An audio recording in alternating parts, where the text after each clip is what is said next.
Constitutionalism.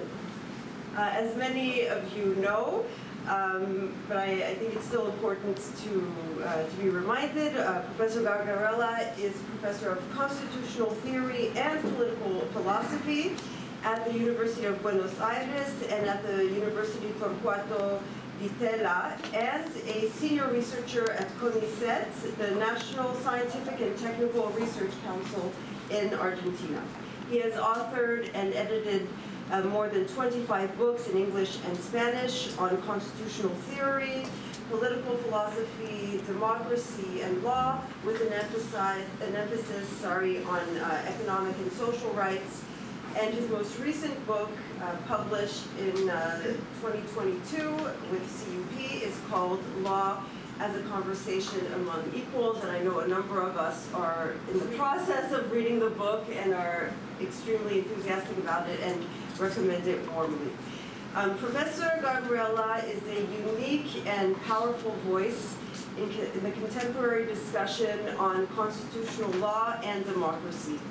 Around the world, faced with the electorate's rejection of traditional political elites and faced with the associated rise in authoritarianism, many constitutional scholars and lawyers have become defensive of what was until recently the dominant constitutional model for liberal democracies, a model of checks and balances with a significant role for judicial review. We have certainly felt that exact defensiveness here in Israel in recent months. At most, some scholars are willing to acknowledge weaknesses in the dominant model. They admit that perhaps the system needs some fixing. Perhaps too much power was given to experts and technocrats, be they the technocrats on the European Commission or the judicial branch. In his latest book, Roberto Gargarella invites us to think much more radically, arguing that from a democratic perspective, the dominant model is deeply flawed and was so from the beginning. So that a simple tinkering with the model, let alone a full return to the model, were we to get over this populist authoritarian move, will not do. So we encourage everyone to read the book, and in the meantime, I hand the floor to you, and I will turn the light off here so we can see better. Well, thanks so much. I'm so honored and so happy to be here, and also to be here at this time. For me, coming from Argentina, a country with lots of demonstrations and mobilization, but so to be here when the judicial reform is discussed, when so many people go to the streets and get involved in the way they are getting involved here is amazing, and also, I mean, forces us to think and rethink about our basic approach to the law, to the Constitution, to the role of judges, and I see the book as the book that is not my goal to present it here, just to say a few things, but the purpose of the book and the purpose of my talk today is to be better able to think about the context with some fundamental intuitions I have been developing in the last 30 years, and also it's an attempt to put together many of these intuitions that don't seem to get together so well. So why, on the one hand, one has, as a Democrat, some intuitions against certain forms of judicial review, but at the same time, why that doesn't mean that one is in favor of the powers delegated to a strong executive or prime minister, and at the same time one is concerned about the alternative of a plebiscitarian democracy or a populist government, whatever that is, and also concerns about them, I mean, what's the role of the people, what should be the role of the people in a democracy. So for me it was an attempt to put together, I mean, under a common thread, a common theory, these intuitions, no? So why I'm thinking about these things, and so what is the theory that may accommodate all these different pieces? A couple of things about the the general approach. The book and this presentation, I want to locate my work in the context of the contemporary discussions on constitutionalism and democracy, and a certain, I would say, disconform with the way we academics are thinking about these issues. I mentioned at least two initial sources of inconformity. One is about the place of democracy. I think that in general, I mean, but particularly law professors, constitutional law professors, I don't know how much that is relevant here, but it may also be the case. But I think that after what happened in the Second World War with the massive violations of human rights, we started thinking so much and putting so much attention to something that was necessary at the time, which was how to protect rights, how to interpret rights, how to deal with rights, how to consecrate those rights in international agreements. So that was very important, but in a way, that was crucial, and that, I mean, something that was necessary in a way. But I mean, I think that today, in a way, is like diverting our attention from a different source of problem, which is the democratic crisis, and we have to clarify what the democratic crisis is. But I think that in a way we academics or legal academics, we are still very much reflecting around the issue of rights, human rights, international human rights, social rights. I mean, me, myself, of course, too, but at the expense of our reflections on the issue of democracy. And I think that at least, I mean, today, the problem related to the violation of rights is at least as important. We have to consider the problem with this erosion of democracy, debasement of democracy, the way democracy is undermined in the last decade. So if we don't take seriously, so one basic intuition behind my presentation is that if we don't take more seriously the democratic issue, then we will not be thinking properly on our constitutional democracy. So one thing is to recover reflections on democracy, and so just to put democracy again at the center of the stage. So that would be one thing. The other is like do theory in a way that is sensitive to the context and to the problems of the time and the dramas of the time. And I think that the same, maybe I'm thinking too much about my region, I'm coming from Latin America, but sometimes I think that we do law and constitutional law in ways that, well, maybe we are, and of course, I mean, it's important to take influence from everywhere and to take the best idea from everywhere, but I think sometimes we are doing that at the expense of thinking about the dramas, the tragedies of our time. And I think that constitutional law should be developed in ways that are more sensitive to the context. That also is a very problematic move because, okay, first who recognizes the context, what the problems are, what are the best means, but the general idea would be, to do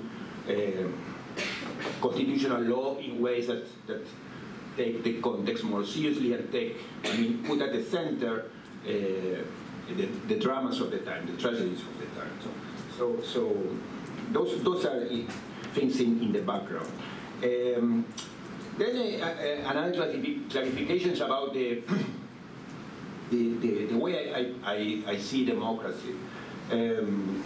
The whole book goes around and I would say quite peculiar idea of democracy. It's the idea of democracy that, of course, is not a description of what we see around, but is a normative ideal, a regulative ideal, which is I try to develop in order to be better placed to critically think about what we have or where to go.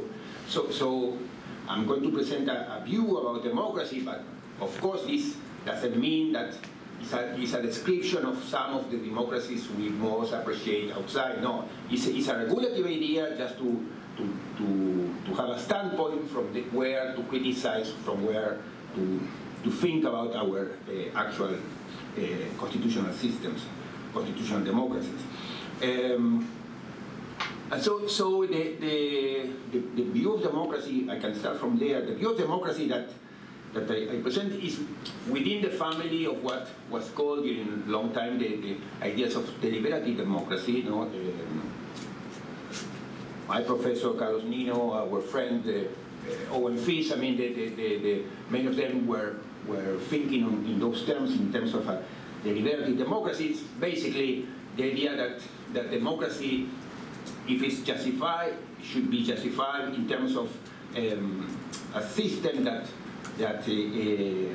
creates decisions, that is able to produce decisions in a certain way, and the way is characterized by, I would say, inclusive collective deliberations. No? So what is at the center of the stage is what should be at the center of a democracy is the idea of inclusive discussion, inclusive deliberation. That means a lot, and that will have a lot of, I think, impact in terms of thinking about our actual institutional system.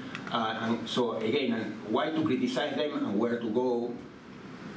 And I will go into the details immediately. But let me distinguish, I mean, what is peculiar, what is particular about this view of democracy, which I present as a conversation among equals. Again, I put this view within the family of views related to deliberative democracy, but I want to show some peculiarities. And now I'm going to be a little abstract, but I hope that my presentation will be able to speak about, again, the problems of our contemporary societies, and I hopefully say something also about what I know from, about this country too. So how to think about the judiciary, or how to think about concentration of power, etc. So first, differently from other versions of deliberative democracy, the view of democracy that they present take at the center of the stage, I would say, the people at large, with the people. No? So it's not a theory that goes around the centers, around the Congress, about the Parliament, about the legislators. If you take, for example, I don't know, one contemporary author I appreciate a lot, like Jeremy Waldron. No? So for someone like Waldron, very present in contemporary constitutional theory, like the final stage, the final authority is the authority of the representatives in Congress.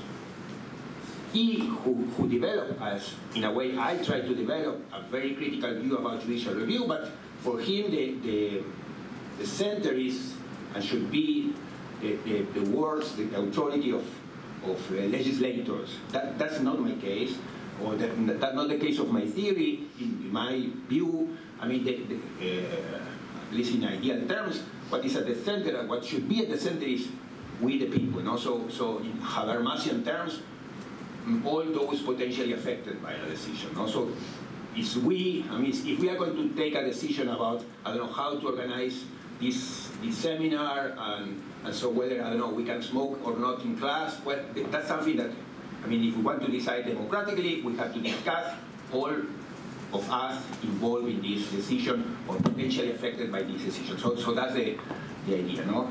So it's not that our representatives have to decide in our name or are in a better position to decide on our name. The other is that that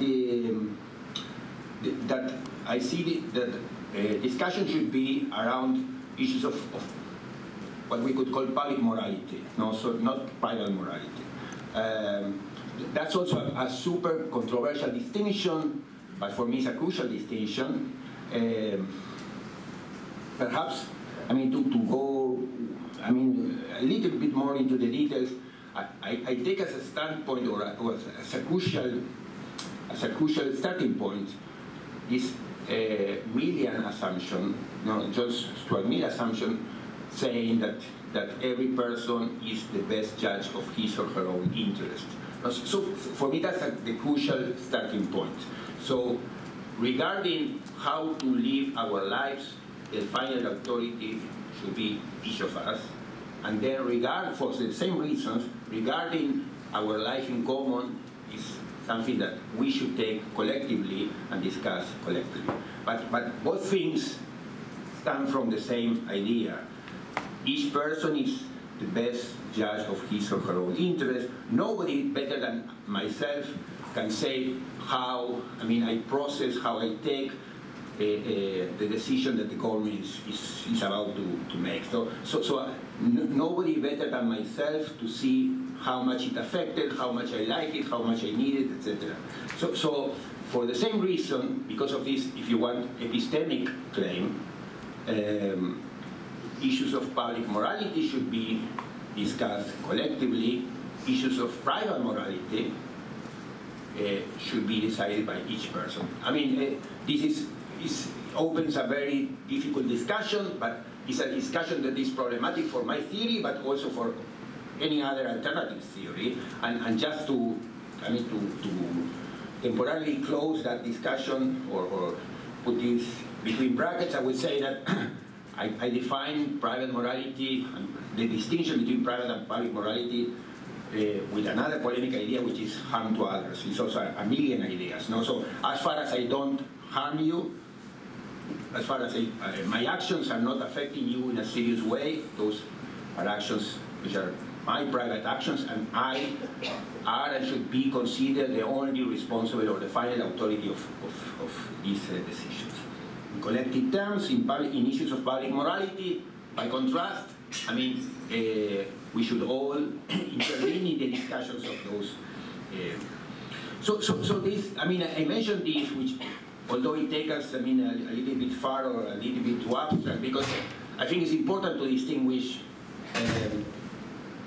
a view like this to views that are quite similar, like that proposed, for example, by people like Mark Tashnet or Jeremy Waldron. So I want to insist that for this view, and for epistemic reasons, the idea is that as far as possible, and in all the occasions that are possible, we, the people, should be discussing collectively about our common affairs, not our representatives. We are in a much better condition than our representatives. Also, just to distinguish or to put in dialogue with a very famous statement, James Madison, the most important Federalist paper number 10, he says basically the same idea that they want to challenge. Representatives are better prepared to understand what are the needs of the common needs, than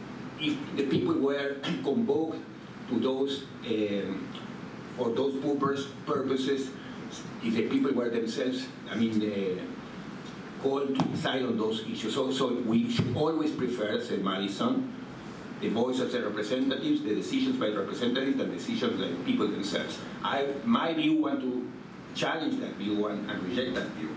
So another issue is about social protests. For example, in the tradition of deliberative democracy, if you take, for example, the Habermasian idea, the idea is that, well, what should prevail is the better argument. So what we are going to, evaluate decisions according to which of these, which alternative is supported by the better arguments. So the idea of the force of the better argument has been crucial in reflections on deliberative democracy, but I want to say that, so in this way also my view try to challenges traditional views of deliberative democracy, in the sense that I think that we should be open to consider that, sometimes expressions of feeling or anger or social protest, people in the street maybe shouting or saying nothing, that also should be taken to be a part of our communicative process. So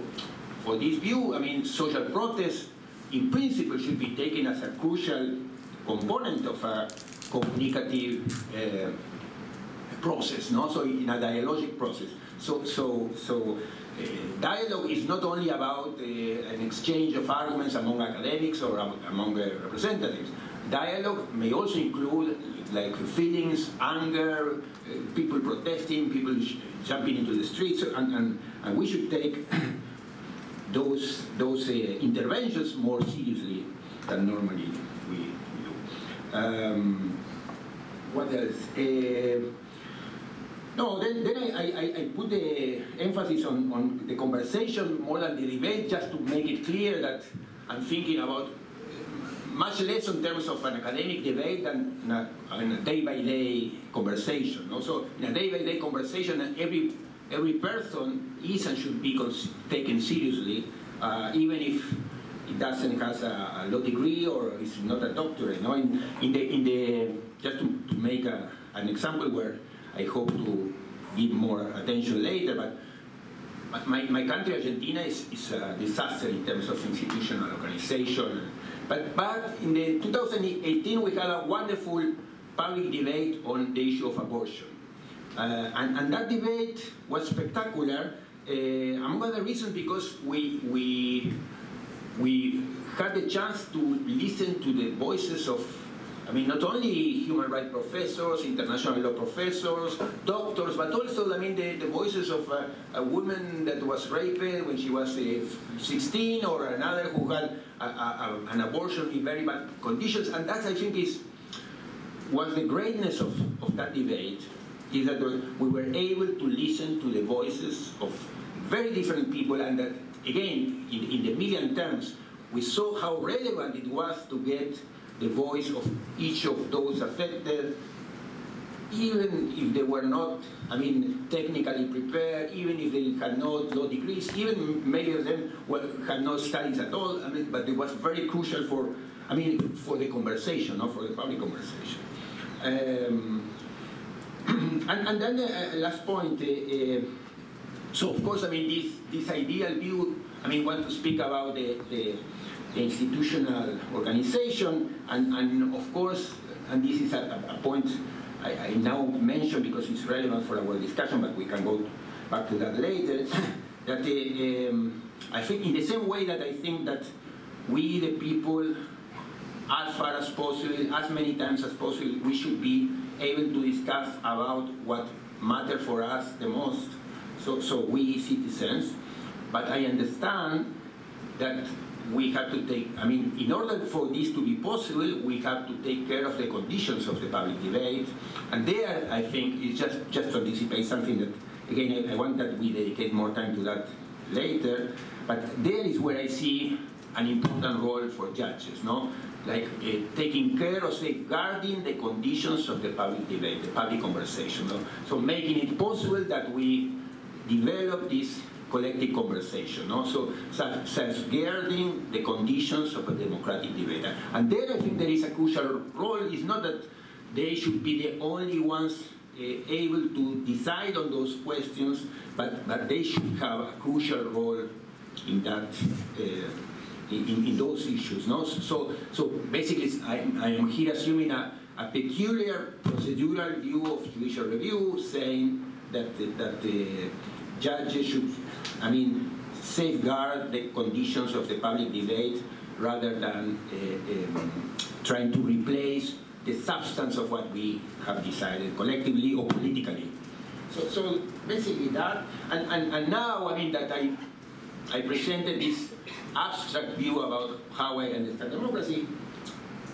I mean, I will basically stay in this with only this slide. I mean, just to try to locate and distinguish, I mean, the view that I'm trying to present from other relevant contemporary discussions, and I will present these, say a few considerations on what I see, I mean, what this approach has to say about the present situation here, if I can, and with that I will conclude. So about this,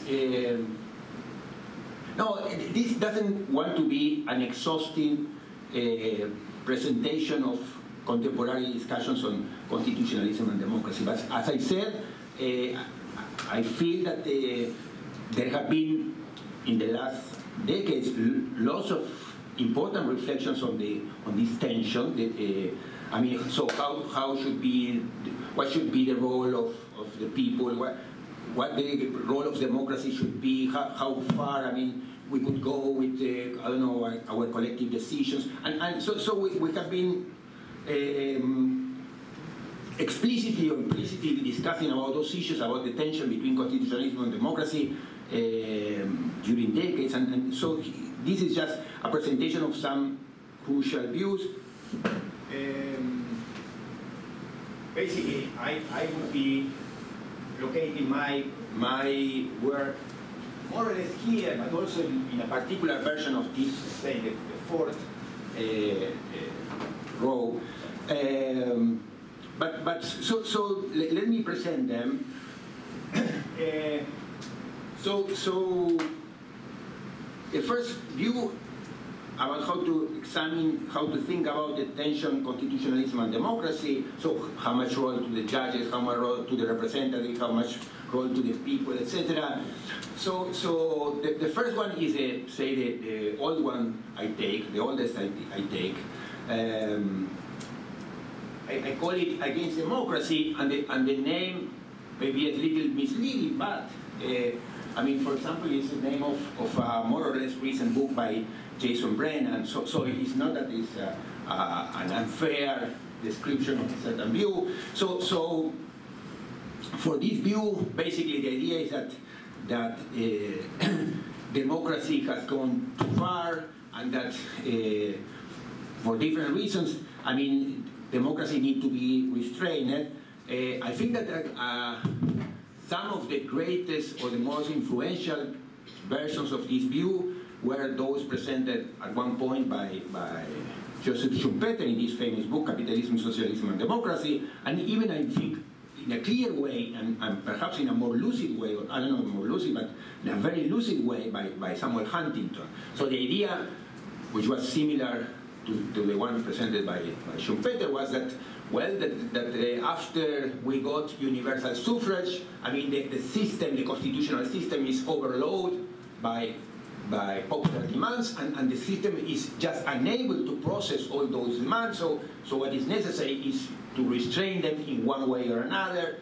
In Schumpeter, the case was basically a case against participatory democracy. In Huntington, the idea is perhaps stronger in the sense that, well, we have to do something to like limit the presence of those demands that are in a way making the system to explode, and also the system cannot process, contain anymore so many demands.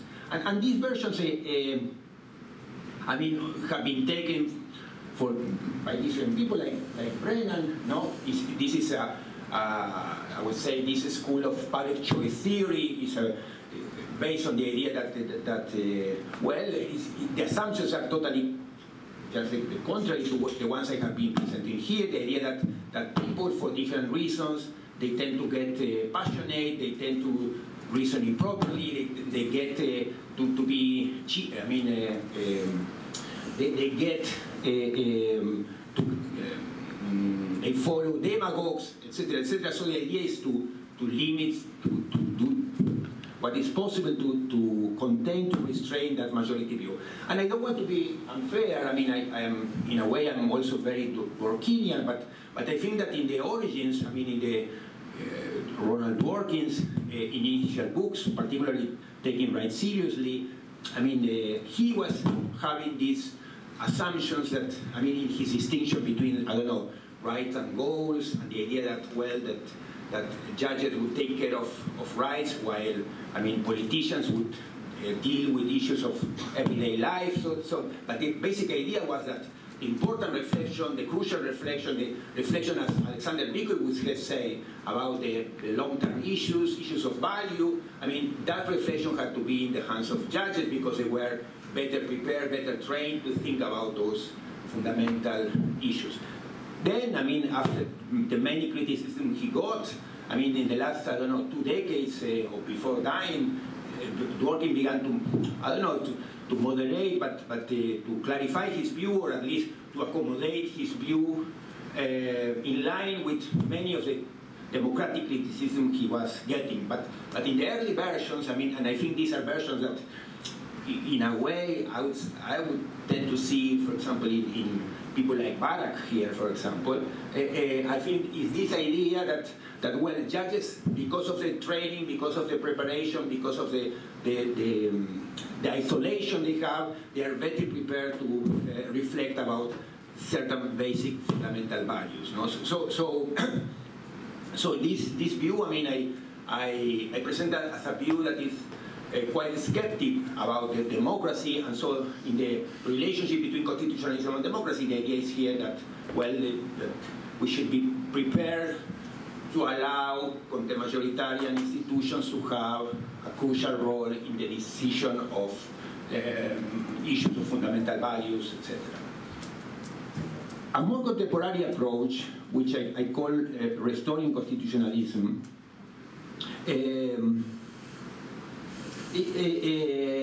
this is a position that is, I would say, more hospitalitarian, more amicable to democracy.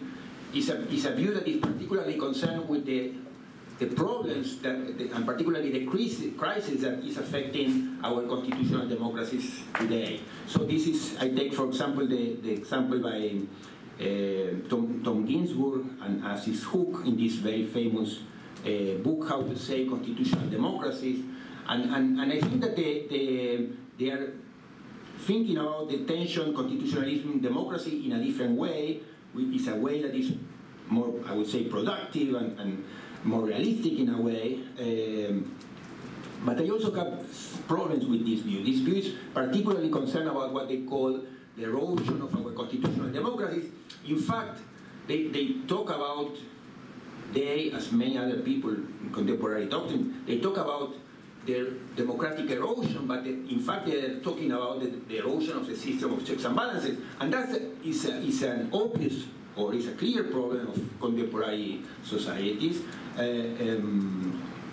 It's clear that we have this kind of problem. It's clear that we have in many countries, say from Orban in Hungary or Erdogan, or maybe even here, I mean, we have strong executive authorities that are doing things in order to undermine the system of checks and balances, and I think that's an important observation. That's a clear problem, but a few things about that.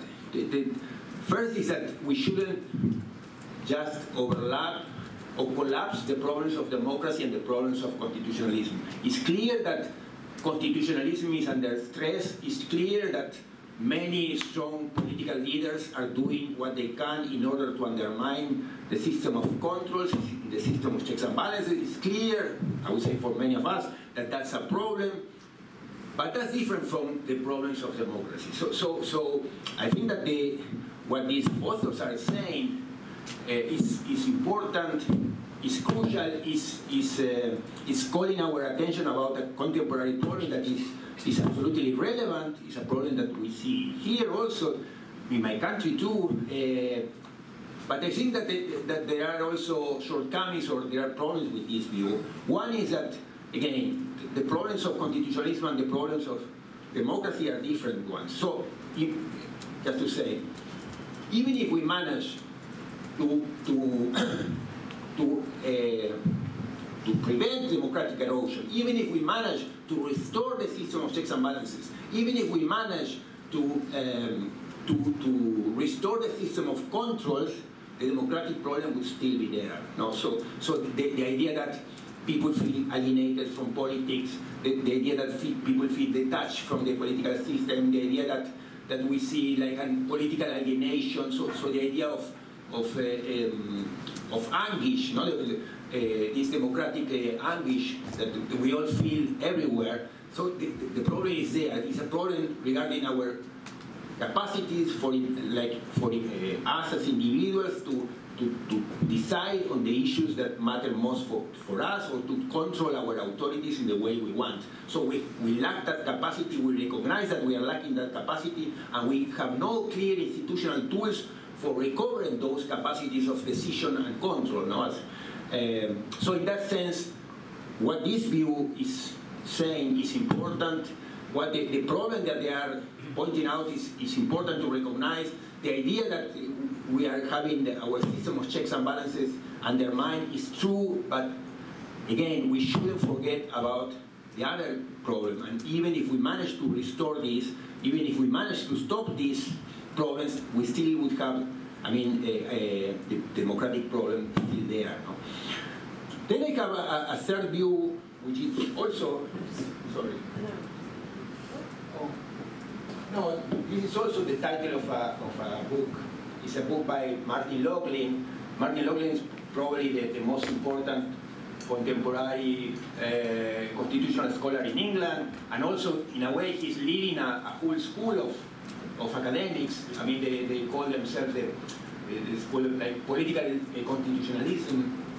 And they develop a view that, in a way, I also sympathize, at least in one part, because I see that the project that they are pursuing is similar to the project I'm pursuing in the sense of they recognize that the main problem or the crucial problem of our time is the democratic problem. So the whole thing for this school of constitutional law scholars is, in a way, to restore the place, to re-strengthen democracy, you know? So to put democracy again at the center. And so in one sense, I very much sympathize with this project, but also, again, with important limits and with important criticism. So first of all, I don't think that in order to do something that we need to do, which is to re-strengthen democracy, to fortify democracy again, to call again for a central role for citizens, it's not that we need to go against constitutionalism. No? I know that Loughlin's book, I mean, the title he put as his book is in a way a provocation. It's a provocation, but it's also says something important about the content of the book. The book is, I mean, very much against all forms of judicial review, about the traditional understanding of constitutional rights, about in general the role of the judges. I mean, and I don't think that in order to re-strengthen democracy, we need to undermine in that way constitutionalism. I think that democracy, as I said at the beginning, needs constitutionalism, needs for certain role of judges. And so in that sense, I don't think that the project of re-strengthening democracy needs to call for, to go against constitutionalism. Democracy needs constitutionalism, and so needs, of course, a certain approach from judges, etc. But we need, we Democrats, we need, the help of constitutionalism. The Constitution should be at the service of democracy, I would say. And so, in that sense, in part, I share the project of people like Loughlin, but I partly also resist it. And even more than that, it's not only that, in the case of Loughlin's book in particular, it's not only that he proposes a view that is unnecessarily against constitutionalism, but it's also that the view of democracy that is implicit in his analysis is a view of democracy that I think that we should resist, which is what he called explicitly a populist approach to democracy. So again, I take the core of the project. There is something important. I think that the people like Loughlin properly recognize that at the center of our crisis of the constitutional democracies is, a crisis of democracy, that we need to re-strengthen democracy, but I disagree both with this idea that in order to re-strengthen democracy, we have to go against constitutionalism, and also I disagree with the idea of democracy that is implicit in his view. Also, in part, Mark Tashnet's view has something like this. No? It's also a kind of a certain call to a certain form of populism. So in that sense, it's so crucial that we clarify what is our understanding of democracy when we say that we need to recover democracy, etc. And then the final view I want to present is the place I feel more at home. No? So there are lots of very important constitutional scholars or political scientists like Robert Dahl or Sanford Levinson, and I think even more particularly the work by Stephen Levitsky, which became a bestseller. These are views that I think that they are properly recognizing that in this relationship, constitutionalism and democracy, democracy lost part of its place, and that that's a problem. So, but now, again, here I share many of the intuitions behind this approach. I share many of the goals that many of these authors are pursuing, but again, I have differences because of the way they are thinking about democracy. And I just say very briefly, but if you take these words I'm quoting, How Democratic is the American Constitution by Robert Dahl, or Sanford Levinson, Our Democratic and Democratic Constitution, or the more recent work by Levitsky after that book. He's also working on, they are all working on the problems that constitutions like the US Constitution is posing to democracy. So the main case would be, the most obvious case would be the Electoral College. It's clear that the Electoral College is an undemocratic institution. So, for example, it allowed in the United States that someone like Trump lost the elections by more than 1 million votes, but won the presidency. Why? Because, what matters is not how many votes you have, but how many electors you have in the Electoral College. So it's clear that institutions like the Electoral College represent a problem for democracy. So in that sense, it's clear that constitutionalism is affecting democracy, that constitutionalism in a way is undermining democracy. Much more than that. In the case of the United States, it's not only that they have an Electoral College that allows someone to lose the election and become the president, but then they have also a Senate that, because of the way it's organized, because of the way the members are elected, what matters again is not numbers but territory. So again, that's an undemocratic result. And then, even worse than that, the president that, like Trump, may have lost the election in terms of number, and the Senate that do not represent numbers, they get together and they appoint the members of the Supreme Court. So you may have, like in the United States, that the three branches at the same time are affected by this crucially democratic problem. So in that sense, it's totally true that in many cases, like in the United States, you have a constitution that is, in one way or another, undermining very seriously democracy. It's clear that if you care about democracy, of course that different institutional arrangements included in the Constitution are part of the problem. So in that sense, I share that view, and I understand that, that we have to object to that version of constitutionalism, and that we need to, again, put constitutionalism at the service of democracy. But having said this, that I feel very much related to this view, but again, I think that we have a problem because of the way they are understanding democracy. Here, democracy is basically seen as majoritarian democracy, and I think that's, is very different from what I would defend when I say a dialogic democracy or a democracy as a conversation among equals. So my goal as a Democrat is not to recover or to restore a majoritarian democracy. It's not that. It's to recover or to reestablish or establish a dialogic democracy, so a dialogic constitutional system. So again, even if, in this case, even if we remove the Electoral College, we rearrange the Senate,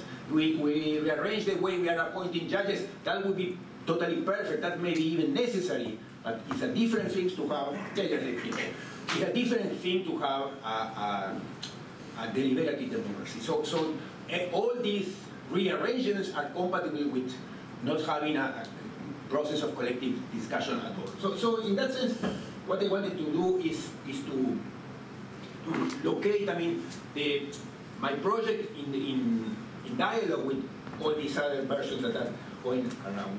So let me finish by saying just a few things about my, the view from a foreigner coming here to Israel at this moment with this understanding of democracy. So is this understanding of democracy saying something to a situation like this?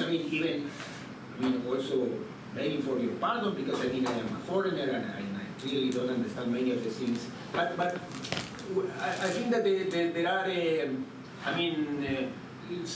I can get at least some help from this framework, from this dialogic perspective in order to say something about present realities here.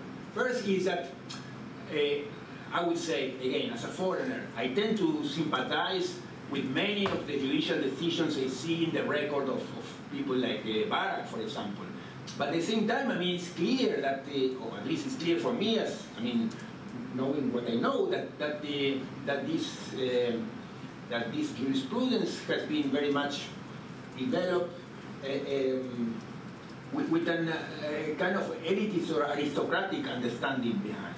So that's obviously there is a problem there in the sense that when there are criticisms coming from a democratic perspective, or the democratic rhetoric is used against that court, I understand that. It makes sense to me in the sense that, yes, there is a problem if judges believe they can deal with those issues, say issues about fundamental values, because either they are better prepared, or better located, or institutionally more situated in the best place in order to deal with those values. That kind of a line of argumentation, I think, is enormously problematic. That doesn't mean that I wouldn't have, sign or subscribe many of the decisions, maybe because of different reasons. So for example, I don't know, Barak wrote this article on the function of judges as protecting democracy. Well, I think that there is a lot to defend there. I mean, it's true. I mean, again, I think that I would differ with what he says in terms of what are the implications, what is the meaning of defending democracy, etc. But I think that the general idea is important. Yeah, so there is something there, but that would call for a more specific procedural view about the role of judges. Then, of course, I mean, to be critical of that traditional version of judicial review doesn't mean that one would endorse the view of an authoritarian government or the view of a government that uses democratic rhetoric. I mean, of course, there is nothing more, contrary to the idea of deliberative democracy than having one person or a few people deciding in the name of all. So, of course, I mean, one can be critical of traditional version of judicial review, but I mean, again, there is nothing that is more against a deliberative view than having one president, a prime minister, or a cabinet, I mean, deciding in the name of all of us. That's not democracy. That has nothing to do with, at least, with the idea of democracy as a conversation among equals. Then, again, the role of protest. I mean, there is something absolutely crucial, particularly in situations where we have this erosion of institutional controls is so crucial, it's important, it's so central, the role of protest. And so the whole idea for me would be how to protect that, how to encourage that, how to take those views more seriously. It doesn't mean that those who protest are right, but there is something absolutely crucial in a democracy, in a constitutional democracy that is institutionally eroded. I mean, it's something very crucial when people protest. So the idea would be how to take those views more seriously. And finally, the idea that the way out should not be, I mean, a plebiscitarian democracy, or the idea of the use of plebiscites, I mean, should also be very much limited, should so much restricted. So again, I mean, those who defend the deliberative approach to democracy, I would say I tend to, I may be exaggerating, but for me, the usual use of plebiscites is an insult. So it's not something that I would take as a way of getting closer to democracy. No, I mean, plebiscite in the usual way they are organized are offenses to democratic theory, at least in the way I understand. So those are, I don't know, instrument elements, tools that, theoretical tools that at least for me help me, clarify why I have these very strong intuitions against certain forms of exercise of judicial review, concentration of power, the role of protest, etc. So I would stay like this. Thank you so much. Thank you very much. So I'm sure there are many questions. I'm going to take them two by two. So Adam, and in the back, who's the in the back? Sorry, I don't. So Adam, go first. Okay, great, thanks. So I haven't finished the book, so maybe all the answers to my question are in the book, but I'll just go ahead anyway. Okay, so I understand what we're against, what we're supposed to be against, all these four and some others. But then what does it mean, you know, and this is a question, but it's actually an invitation to tell us more about what does it mean a judicial review or a deliberative democracy and judicial review, what should it look like, right? So if the role of judicial review is simply to safeguard the democratic traditions, then we have, for example, John Hart Ely, but then of course you're not Elian in that sense.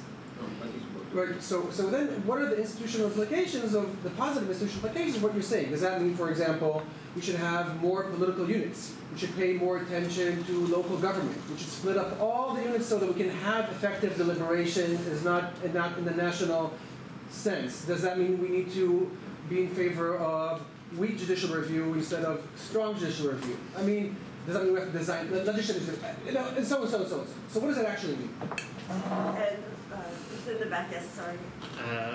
Thank you. I'm a fellow foreigner in a foreign land, so I sympathize with the carefulness of treading over issues you may not entirely master.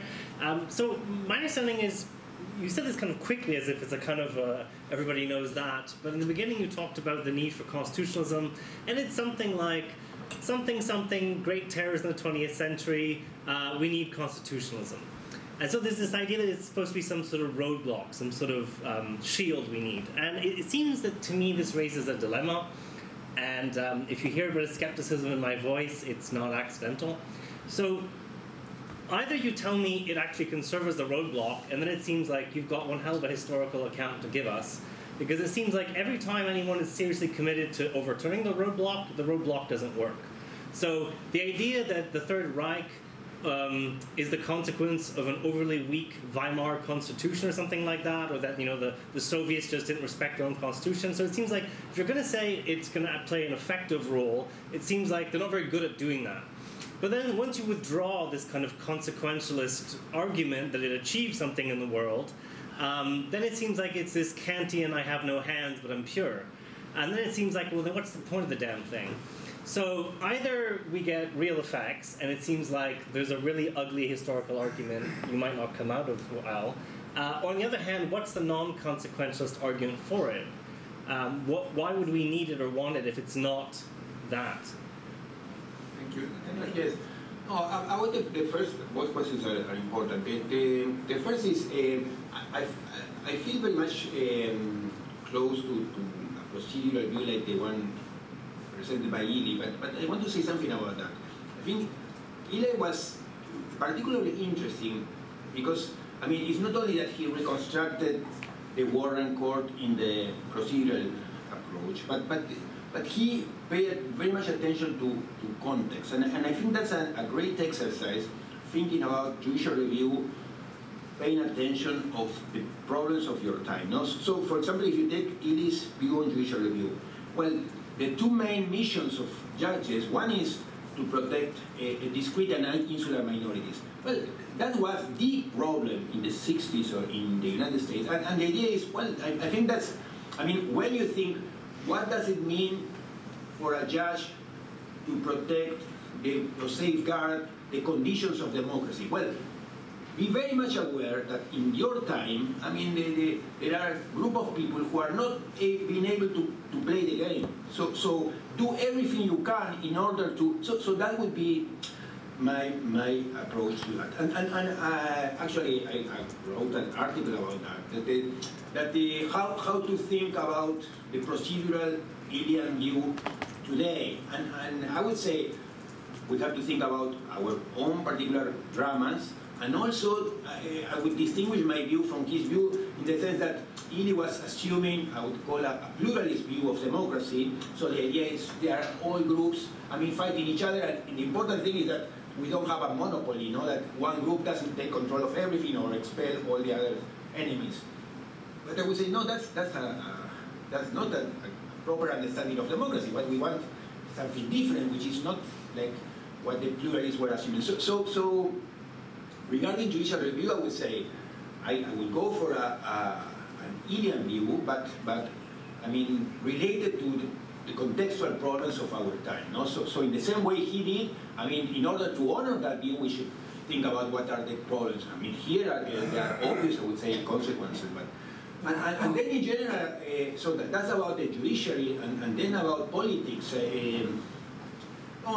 There's a longer discussion, but I would say that in the last, 2-3 decades, there is a recognition that things are going very bad in terms of democracy, and that we need reforms in order to do something, about democracy. So the experience of, this is my favorite case, which appears in the last chapter of the book, the citizen assemblies, like in Ireland. Well, that I think, it's not that they have a great illusion about that or are very optimistic about that, among other reasons, because I think that in unequal societies, all the interesting alternatives we develop are immediately colonized. But so we have to be aware of that. But I think that's in a way a good way to go. No? So again, to open public debates to the common citizen, to organize institutions in that way, and in that I want to connect to the second question. I think that the Constitution should be there to serve democracy, and I think that particularly if democracy is understood as I propose it to be understood, so in that dialogic terms, there are lots of things to say, and I say one that is crucial, and you tell me if it's persuasive for you or not, but the whole system of checks and balances, for example. The idea of the checks and balances was a wonderful idea in the 18th century when you see that there were, the big problem, the tragedy of the time is a fight between factions. And so you know, as Hamilton was saying, if we give all the power to the minority will oppress the majority, but if we give all the power to the majority, they will oppress the minority. So we have to do, the system is, checks and balances is like that. It's like to channel the civil war through the institutional system. So to prevent the civil war by providing power to the both main important groups. So that was an interesting idea, but for those of us who see democracy in dialogic terms, clearly a system that prevents the war, prevents the civil war, is far from interesting. So the idea is, can the system be organized in ways that help us foster dialogue, exchanges, inclusion, debate?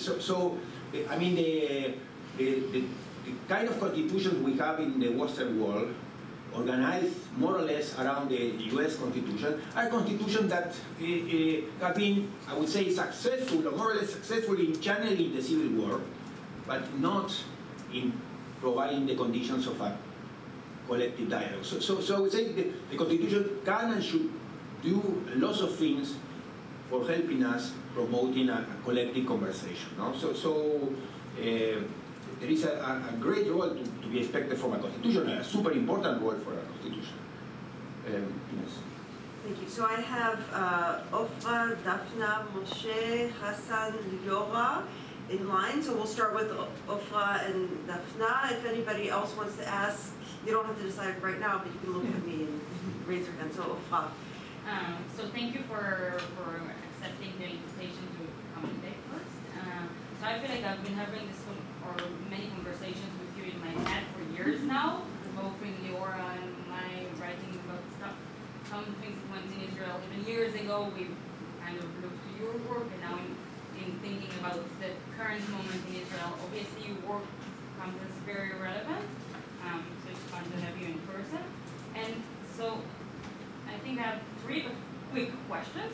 The first is it about people actually deciding about their lives or feeling like they have, the first 2 are inspired by the Indian Constitution, and Tony and I both been to a few weeks ago, or is it enough that they would feel they make a difference for legitimizing the project, and then it's about the tension of between regular politics and constitution? Is it if people come together in a true somehow process of deciding a constitution, an amazing deliberation that's going to last for years, and can they then bind themselves and their future generations in a constitution, or should we always leave most of it for regular politics and only have the rules of the game in the constitution? And then the third is kind of like a reiteration of Adam Shenard's question about Ili. So the case of Israel is again the case that you do have in a very big way the story of Israel, and I don't think it's ever going to change. It's not so much a distinct instrument, but it's a minority that is always and systematically kind of excluded from the regular political realm, and whether it's not always in the context of Israel is the case that the judiciary is going to have a role, and then in Israel, if it's the case of the Palestinians, in both sides of the Green Line, then the world isn't it like about refugees in the same way. They're always systematically are going to be, especially if they're not citizens. By definition, they're not citizens. We'll add a question from the FNAC. Thank you. I want to deepen my understanding of the concept of a dialogue between equals and a collective deliberation. The system that I can imagine going as far as I know is Switzerland. And I think it's not a coincidence. They vote every 2 weeks on the municipality, the canton, and the national level. Each of them has to vote every 2 weeks on everything. And I don't think it's a coincidence this country was not involved in the Second World War or was the latest to grant women the right to vote. So that is one angle. And is that where you're pushing and what would be the process? And going back to Israel, we have 2 examples of really big challenges. One is a community that teaches its members not to be educated, not to be able to participate in a meaningful way on conversational values, because there's only one way to be, and that way, in my opinion, harms children's basic right to education.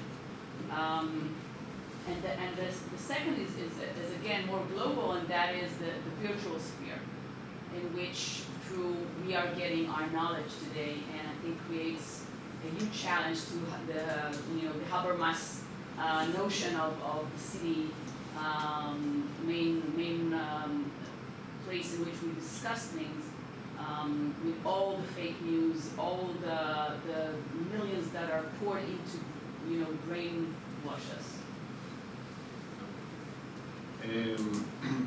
I suffer from the second, and then to the first, but I will ask your help for the first. No, it's not like Switzerland in the sense that I try to make an effort to distinguish between participation and dialogue.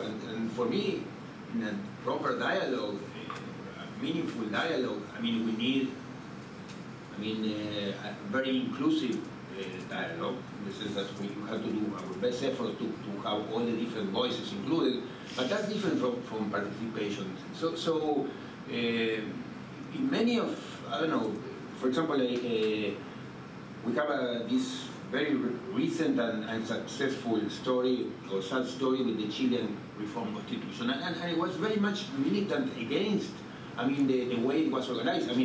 Fortunately, it was,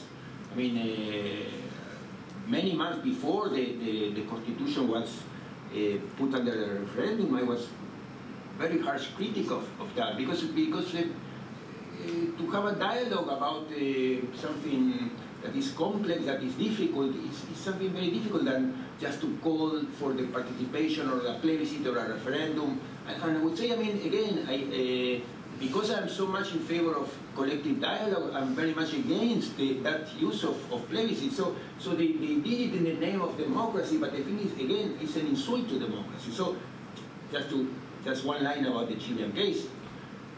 You have like a 400 article constitution, and you put it to a yes or no in one day. For you as a Democrat, you have the right to say yes to Article 1, no to Article 2, maybe Article 3. Why don't you include Article 4 differently? And then you have to say yes or no to everything, and that's really an insult. Participation and referendum have not, at least for me, have nothing relevant to do with a dialogic democracy. So it's not like at all, I would say, like the Switzerland case, in principle. No, about the education, of course, that's a super crucial, difficult issue. There I have an intuition, but it's just I present as as a point of reference. It's not that for me it's a clear answer, but I remember, for example, when there was all these discussions about the Amish communities in the United States, and there was this very interesting book by Deliberative Democracy. Actually, one of the first important authors writing on deliberative democracy was Amy Goodman. And Goodman, I think she wrote something important about well, as a precondition of democracy that, I don't know, in a way there was this famous decision by the Supreme Court in the United States that more or less goes in line with the book, which basically said, okay, you can take your kid from school at this age, but until then they have to receive all these, say, cosmopolitan education or something like this. My intuition goes in that direction, so that there is a problem if you want to exclude, because it's not your property, no? So there is a problem if you want to exclude your kids from very basic universal, say, education. But there I don't have the clear answer, but I have this point of reference. I think that response from Buchmann was, I think, going in the right direction. And about the fake news, I don't get excited about that, in the sense that when I read, for example, Madison, 1786, he was writing the similar way. I mean, he was saying, well, I mean, look, all the assemblies are full of demagogues. No, so I mean, and he was saying what fake news. So he was talking about, and so the problem for that is more democracy, not. So I really wouldn't. I mean, get particularly concerned about that. I mean, it's a problem, but it's a problem that is with us. I mean, has been with us in centuries. So I mean, there are new modalities of the problem, but it's an old story. So I'm not so worried about. I mean, it's an old problem, I would say. And always is a problem, but it's an old problem. No, about the questions. Yes, I see that it's much more than people feeling that they have. So it's not that in one way or another you feel integrated. Is that it's important for the content of the decision and for you yourself, for being able to provide your support to a certain decision that you recognize, and you have reason to recognize that you are being taken seriously. So for example, again, I mean, to go back to the Chilean process. The Chilean process is interesting also to think about Israel, because the constitutional process was, I mean, followed a process of massive social protest and social mobilization, incredible. So lots of people say, and it was partially true, well, I mean, this Constitutional Assembly is the most representative in the world. I mean, it's incredible. So you see, I mean, it was the explosion in October, and now we get this election with the representative for the Assembly. Well, this is a super representative Assembly, and in part it was true. But then, I mean, in fact, not because they wanted, but in fact, the Assembly worked with closed doors. Not really.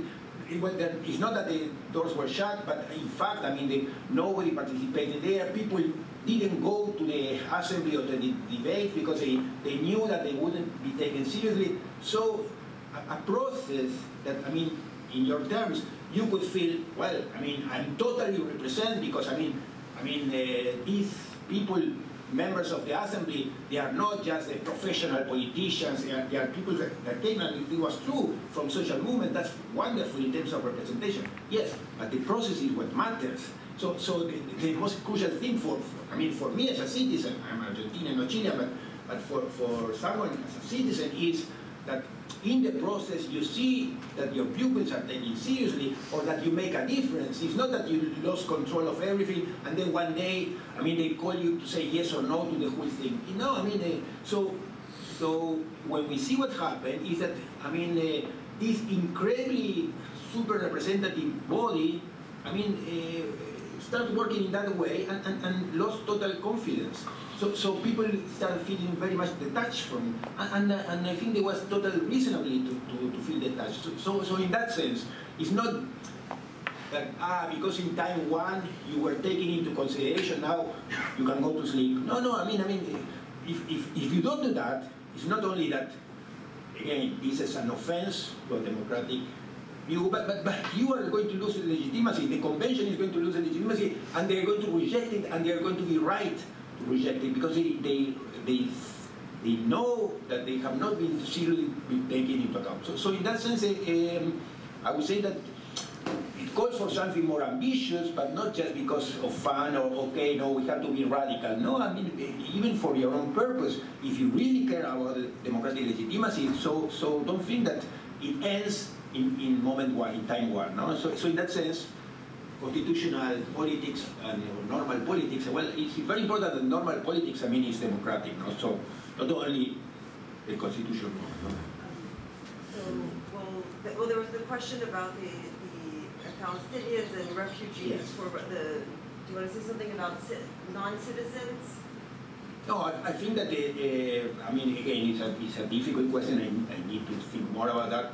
In principle, I think that if they are members of the community in one way or another, well, what I care about is not whether you have that credential or a passport or a document, but whether you are affected by the decisions we are adopted. So in that sense, yes, I think I would say you need to be taken into account and you need to have a voice because you are a member of the community. Then we see if you have a passport or not. Thank you. Moshe and then Hassan. Thank you very much for the lecture. One of the basic critiques about deliberative democracy is that it's too ideal and a bit naive and maybe exclusionary because public reason usually excludes religious speech. So if you look at this critique and reframe it within an age of political polarization, where you see huge rise in political polarization in Latin America and globally, is it too ideal to speak about conversation when we actually demonize the other group as enemies? So there's a question about does it fit this age? And second related question is, we are experiencing a populist rise against the elites, and the courts are part of this elite. So when you are calling for some kind of discourse within the courts as part of deliberative democracy, that it's often conceived in partisan terms. Okay, so how do you react to that? Hassan? Yeah, I will continue from the question of naivety. Here the solution is conversation, and the conversation is the solution, and the solution of conversation is conversation, unless you have to constitutionalize the conversation itself. So we need constitutionalism for the conversation, but the question whether the conservation is a solution. If this is the solution, in fact, we won't have the paradigm of debates or tension. The paradigm of tension is war. War, we know that they are not solved by conversation. And I think we know now that conversation itself, if you want to avoid alienation by conversation, the conversation between groups, as long as they are, they might create more alienation between the groups. Imagine society, half of it secular, half of it religious. So what's the conversation here will solve with each side, his ideas or opinions are matter of faith, right? The seculars, their secularism is like religion, and the religious, their faith in religion is religion. So what the conversation, how conversation could be solution between groups and groups who has enmity between themselves? Yeah. And this, like, we saw... It's very important, the question, but the part related at the beginning with the last one. But yes, I want to say, I confess, I get very angry with this naivety. No, in that sense, I mean, we have like 20 years of experience of citizen assemblies. Again, I mean, I am only partially optimistic, very partially optimistic about the citizen assembly. But there are a few things that we learn, and we learn even in my country, as I said, it's a disaster, it's polarized, everything is bad. But I mean, what it was wonderful for people like me, the liberated Democrats, is that all the things that academics said about the failure and the naivety they were wrong, they were just wrong. So they said, no, well, I mean, this is the debate on abortion in Argentina. No, people are not going to participate because, I mean, it's a very difficult question. Millions of people. Well, no, but people are not going to change their view because, I mean, when the identity is involved, now it changed massively. Well, but really, I mean, nothing is going to happen because the church is involved, so the big powers is involved, so nothing is going to change. Wrong. Well, but people don't get motivated. Wrong. Well, but so it was spectacular because, I mean, all the prejudices of the academics, I mean, were preventing us to having these wonderful opportunities to listen to. No, but they are not informed or they don't get informed. I was presenting, I mean, these discussions, for example, in secondary school, or, I mean, people like 15 years old, they knew more about the law than myself. So I mean, everything was wrong. No, but only experts can discuss about this. I mean, no, the best testimony is the most important were, as I said, I mean, non-educated people. So all this about the naivety, no, we are millions of people. I mean, of course, we cannot have a conversation with millions of people. Wrong, I mean, they were discussing in the schools, in the tribes, everywhere.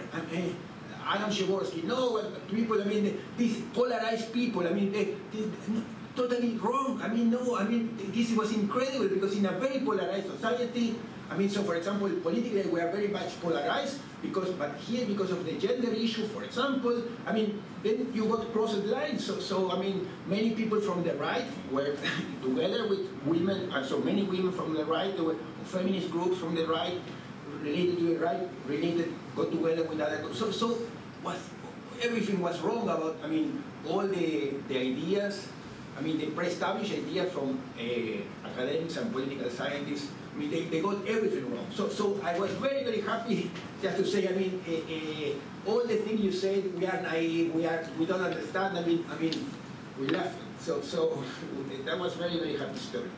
So in other experiences of citizen assembly, I mean, it went the same. For example, I mentioned first the example of Argentina because, I mean, you have all the problems you want and it worked very well. But take other more, I don't know, institutionalized cases like Ireland. So one would say, no, I mean, of course, Ireland is, I mean, you cannot discuss abortion in Ireland, never, they will never get an agreement. There was an agreement and it was a super legitimate decision. Well, no, but the church, no, nothing happened with that. And about education, in Canada, they were discussing in citizen assemblies about the electoral system. And there was the butcher and the grocery owner discussing it. And then they had a wonderful project on electoral system. So why? Because of the procedural conditions. So, I mean, in a way, it goes all to this thing that if you organize the procedures in a reasonable way, I mean, then you have chances to succeed. So there is no naivety at all, no? So the idea is you can have proper and fruitful and enriching and important public discussions on fundamental issues in the context of polarized societies, numerous societies, I mean, full of millions of people, divided by race, divided by economy, a class society, but you can still have, I mean, a wonderful process of collective learning. So in that sense, I'm totally confident. Again, I'm not confident about the chances of stabilizing this kind of institutional agreements because, as I said, I mean, every time we see an interesting alternative going around, I mean, this is colonized.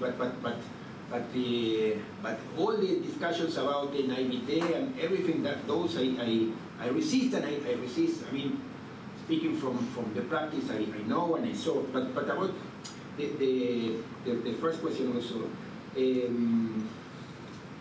It fits the age. Yes, I think it's perfectly fits the age.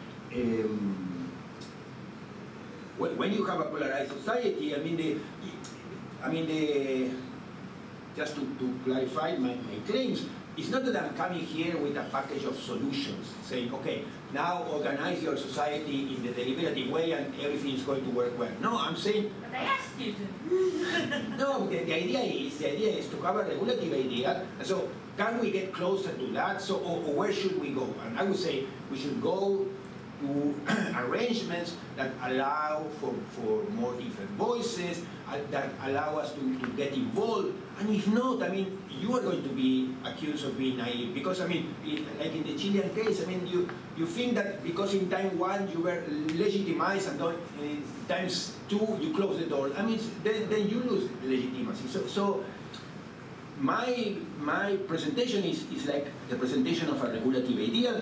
So basically say, in a way, tell us or help you to see where to go, and also help you to understand why, I mean, you are failing to get legitimacy, why you are losing legitimacy, or why people feel detached. Well, I mean, because of this reason, because people have reasons not to be recognized as the owners of that process. So if you do that, I mean, you lose it. So, thank you. We have about 8 minutes, and we have three comments. So, yeah, we'll take the three: Liora, Tamar, and Hani. Well, thank you.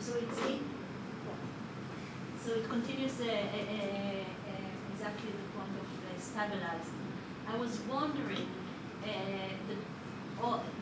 this model or this vision that you offer us. You begin your book with Bruce Ackerman and Constitutional Moment, and I think that this is what we are feeling here now in Israel, all this going out to the streets and discussing. But the question is, can it be easy exactly for moments or for transitional moments, and it cannot become systematized or stabilized? And how do you see this? Tamar? Yes. Good to see you again. So I think that this notion or this idea of conversation is a relational notion, right? As opposed to a referendum, which can be an aggregate of individual acts. It's a relational notion, and in a sense, I would expect the idea that the concept of community, or political community, or membership in a community, to be very central to it, although it's not. But you're right. And what I'm wondering is whether this is because you assume that the process itself will generate a community, or whether there needs to be a pre-existing underlying community in order for be able to have this kind of conversation among equals. So first asking about who's participating in it. This is something, I know who you think should be participating, anyone affected, but in the terms of the conditions that need to exist, does the process itself create a community, or do we need to really have some underlying conditions for this to happen or to succeed? Yeah, following up on it's basically asking the same question in different words. I'm curious about, it's the idea of including in the conversation everyone who's affected, of course, is very appealing, but I wonder if there's a limit to this conversation or to the moments in which everyone should and could be included. Because all the examples, I think all the examples of citizens' assemblies that we know that were successful were focused on very small issues. Right? Even if there were divisions, very, very small issues. And those assemblies that discuss big questions of how to construct the Constitution or the conditions for further discussion of disagreements basically failed. Iceland and Chile, they failed because they were not linked enough. Some of the criticism is that mentions the idea of they were not linked enough to the existing political parties. So how far can we push this idea of, or go with this idea of deliberative assemblies or citizens, and also as a a special case, what do you think about conditions of emergency? Can this system also work under emergency situations? We were together in the seminar. Esther was saying that all constitutions were written in times of crisis. So that seems to be a fact, no? That so we shouldn't be. No, well, I don't think, but he didn't give the data, but I think the intuition is right in the sense that many constitutions were written, or vast majority or a large number of constitutions were written in times of crisis, and that's already say something that is not, that is preventing us to get an agreement, and maybe it's even a good condition to look for an agreement. But well, no, about we were discussing about that, about the failure. I think that I mean, why it failed? I don't think that the Chilean example, I mean, failed because people reject the constitution in a referendum. I think the problem there is the referendum, not the constitution. I mean, if the people had the chance to discuss the constitution differently, I don't know what would have happened, but it's clear for me that tools like a referendum, I mean, change the subject. So when people have to vote for a constitution or a document or a peace agreement of 100 pages or 400 articles, then what they do usually is to decide their vote according whether they want to support the government or reject the government. So what was clear when people, I mean, vote no for the constitution in Chile is that they were rejecting the government. Actually, 60% of the people were against Boric, 60% of the people went against the constitution. So in that sense, I wouldn't say the constitution failed and we have the proof because people vote no again in the plebiscite. I think that's something, other things were going on. And I wanted to take the example of the constitution because, again, the whole thing is about organizing procedures. So in the Irish example, which for me is a successful example, is about good procedures. So it's not that during the constitutional process the whole society was all the time there. No, but the idea was, instead of closing the doors of the convention, saying we don't want to alienate society from this constitutional discussion, and so the question was how we build bridges with civil society. And that you can do, and there are 1 million things you can do, and I would say, my regulative idea would say, go for that. I mean, so do your best in order to build bridges to civil society. If you don't do that, I mean, this is against your own goals because people will feel detached from that process. So I would say it's not, as you were suggesting, this can be successful only, it's a small question, a small, I mean, abortion is not a small question, but I would say it can be the discussion of a constitution. So the important thing is not to have all society, every day involved in the constitutional discussion, but I mean to allow the convention to have their doors open and so and to build bridges with civil society. Elster had also this view about the constitutional process as a hourglass, no? So participation at the beginning, then closed doors, then a plebiscite. I think that's the wrong. We have to wrap up quickly, but I'd like to hear your answers. No, Bruce Ackerman thing. Sorry. No. We were discussing you. No. Bruce Ackerman, that's a crucial thing.